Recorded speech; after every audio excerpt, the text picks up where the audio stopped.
Alors, correction de l'exercice 2 du sujet Métropole 2022 du brevet des collèges. Vous avez le lien en description, téléchargez cet exercice, faites-le et ensuite revenez voir la correction.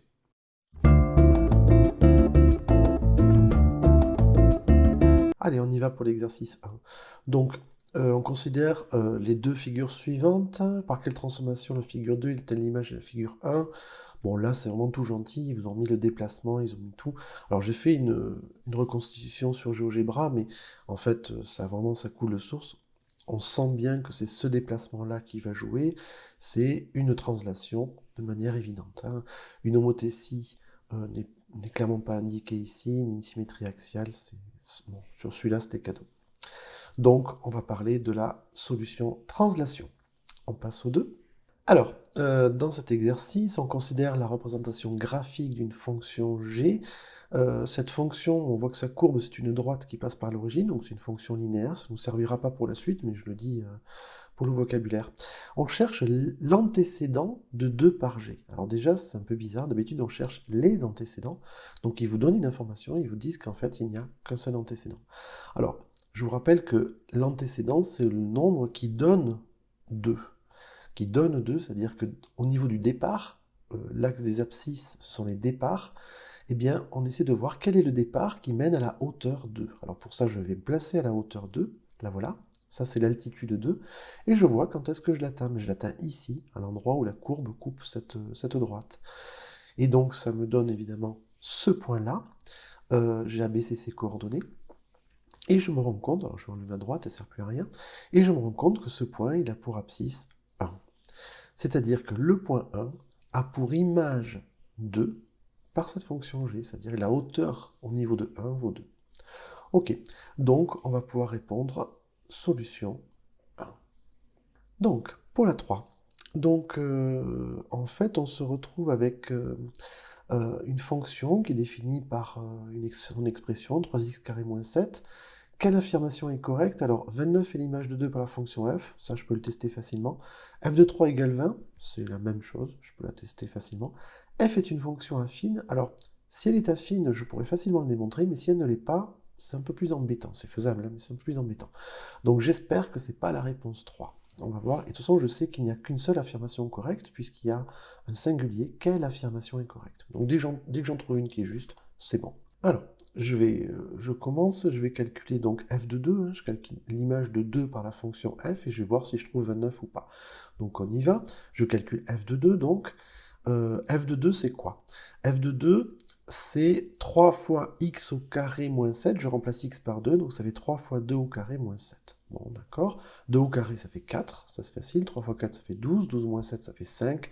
Bon, ben, f de 2 n'est pas égal à 29. Donc déjà je sais que la première proposition, bah, c'est pas ça. Je vais essayer la deuxième, je vais calculer f de 3. f de 3, combien ça vaut? Ben, je vais remplacer x par 3, donc ça fait 3 fois 3 au carré moins 7. Le x vaut 3, hein, c'est ici. C'est vraiment ici que j'ai remplacé x par 3. Bon, bah, ça donne quoi la suite? 3 au carré, ça fait 9. 3 fois 9, ça fait 27. 27 moins 7, ça fait 20. Oui, f de 3 est égal à 20. Donc, c'est clairement la solution B qui va être juste, je peux la colorer, et je sais du coup que f n'est pas une fonction affine. Bon, je m'en doutais, il y avait un carré, mais ça aurait été embêtant à démontrer. Bon, là, je vous rappelle qu'aucune justification n'était demandée, hein, mais ça aurait été faisable, mais un peu embêtant. Il aurait fallu montrer que le coefficient directeur n'était pas constant. C'est pas forcément évident. On va passer à la suivante. Alors, question 4. On a relevé les performances en mètres obtenues au lancer de poids d'un groupe de 13 élèves, donc vous avez les 13 valeurs qui sont là. Quelle est la médiane de cette série de valeurs? Alors la médiane, c'est la valeur qui est au milieu en fait. Alors pour qu'elle soit au milieu, il faut d'abord classer les valeurs par ordre croissant. Donc je vais commencer par classer les valeurs par ordre croissant, on voit que là c'est pas le cas, hein. Ça commence à bien augmenter, puis là j'ai un 4,3, puis après un 6, puis après un 4, enfin c'est n'importe quoi. Donc je les classe dans l'ordre croissant, voilà, c'est fait. 3,4, 3,7, 4,01, 4,28, etc. jusqu'à 6 mètres 11. Donc première chose, on les classe dans l'ordre croissant. Et ensuite je réfléchis à ce 13. 13, c'est pas n'importe quel nombre en fait. Si jamais je regarde, si j'ai 13 valeurs qui sont en tout, ça veut dire que je vais avoir 6 petites valeurs, je vais avoir 6 grandes valeurs, et la médiane qui va être au milieu. D'accord? La médiane, ça va être la 7e valeur.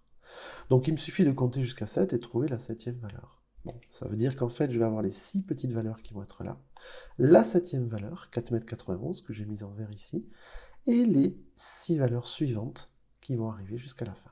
D'accord? 1, 2, 3, 4, 5, 6. La 7e valeur, 1, 2, 3, 4, 5, 6. Alors évidemment, on pourrait se demander ce qui se serait passé si jamais j'avais eu un nombre pair de valeurs. Hein. Imaginez que j'en ai eu 14. Dans ce cas, j'aurais eu 2 valeurs au centre. Bon, ben, j'aurais fait la moyenne entre les deux, et la médiane aurait été la moyenne entre ces deux valeurs, tout simplement. On passe à la question suivante. Avant de passer, on met la solution, c'est 4,91. Allez, on passe à la question suivante. Question 5, dernière question. La voilà. Donc, c'était une question qui était un peu embêtante, je trouve, même si beaucoup d'élèves n'ont peut-être pas vu pourquoi c'était si embêtant. Alors, on avait 2 triangles qui étaient semblables, LAC et BUT, LAC et BUT, et par quel nombre doit-on multiplier l'aire de LAC pour obtenir le triangle BUT? Il se trouve qu'en fait, dans votre cours, vous n'avez pas le théorème qui permet de dire que ces 2 triangles sont semblables de rapport K, alors les aires sont multipliées par K au carré, et les longueurs par K. Vous l'avez pour les homothéties. Hein, si vous savez que 2 figures sont homothétiques, eh ben, le rapport d'homothétie permet de calculer les longueurs, et le carré du rapport d'homothétie permet de calculer les aires. Là, vous ne l'avez pas. Alors en fait, placés comme ils sont, les triangles, avec les bords bien parallèles, vous voyez, là j'ai refait les triangles en vraie grandeur hein, sur GeoGebra, là vous voyez, LC, il a bien l'air d'être parallèle à BT, etc. Ouais, on se dit, ça a l'air de marcher, quoi. Hein. Je prends mon triangle, je l'amène ici, et ensuite je fais mon homothétie, et ça grandit, il n'y a pas de problème. Mais en fait, le problème, il est un peu plus compliqué que ça. Parce que, par exemple, je pourrais très bien avoir un triangle comme ça. Et du coup, vous voyez, au milieu, ça pose problème. C'est-à-dire que quand je fais ma translation, là, ben mon triangle, il arrive là. Et là, c'est un peu n'importe quoi. Après, il faut faire une rotation, oups là, pour arriver ici. Et ensuite, seulement, on peut faire l'homothétie. Alors, vous comprenez bien qu'avec une translation puis une rotation, on pourra se débrouiller dans tous les cas. On commence par faire la translation... Pardon, je reviens au départ. On commence par faire... Je vais me placer dans une autre situation. Tiens, je vais mettre comme ça. On commence par faire la translation. Hop. Et ensuite, on fait la rotation.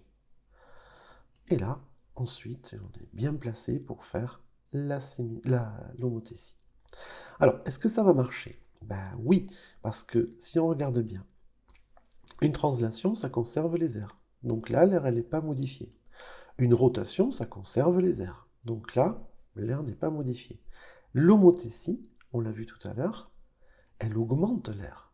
Si c'est une homothétie de rapport 3, eh bien les aires vont être augmentées de 3 au carré, c'est-à-dire de 9. Et on va trouver la solution 9 qui était attendue. Il y a une transformation supplémentaire qui pourrait arriver dans le cas où le triangle aurait été retourné comme une crêpe. Dans ce cas, il aurait fallu faire une symétrie axiale. Bon, je ne l'ai pas fait là, ça aurait compliqué inutilement, mais c'est vrai que si le triangle est retourné comme une crêpe, tête bêche, en fait, dans ce cas, on fait une petite symétrie axiale et ça marche. Et comme la symétrie axiale conserve aussi les aires, ça fonctionne. Donc là, on va répondre 9. On va répondre que l'aire est multipliée par 9. Pourquoi? Parce que le rapport vaut 3. Je n'ai pas expliqué pourquoi le rapport vaut 3, mais c'est évident. Hein.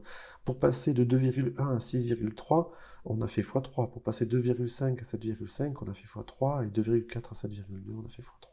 Donc on a bel et bien un rapport 3 entre ces deux triangles, ce qui fait que les aires sont multipliées par 3 au carré, et donc par 9.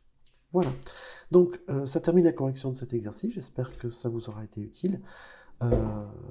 N'hésitez pas à mettre des commentaires au cas où vous auriez eu des soucis. Et à bientôt. Au revoir.